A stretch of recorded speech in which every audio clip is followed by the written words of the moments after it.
Abituriyentlər və abituriyentlər, mən bugün sizə söz birləşməsi ilə bağlı vacib bir qaydanı izah etmək istəyirəm. Deməli, birinci növtəli söz birləşmələri bilirik ki, tərəflərin müstəqil cümlə özü olur, yəni tərəflərinə parçalana bilir. Baxın, burada da göstərilibdir ki, gözəl mahnı, necə mahnı, gözəl, necə birinci növtəli söz birləşməsidir. Biz deyirik ki, birinci növtəli söz birləşməsinin tərəfləri arasına baxın, bura necə, nə cür, hansı sual verə biliriksə, deməli, bu birinci növtəli söz birləşməsidir. Düzdür, birinci növtəli söz birləşməsi, ümumiyyətcə təyinli söz birləşmələri, birinci, ikinci, üçüncü növ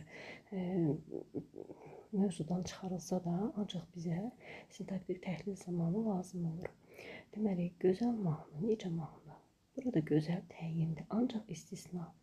Birinci növtəli söz birləşmələrinin tərkibindəki sözlər mənaca ayrılmadıqda, yəni cümlədə bir suala cavab verdikdə cümlənin bir üzvü olur. Yəni bu sözlərin içərisində elə sözlər olacaq ki, biz o sözləri bir-birindən ayıra bilməyəcəyik. Məsələn, baxıraq, yurdumuza yeni il gəldi. Burada yeni ili ayıra bilmirik. Nə yeni il? Həmin anda, nə zaman həmin anda? Yəni andanı nə anda, nə zaman həmin?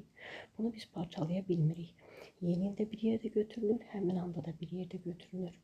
Buna diqqət edin.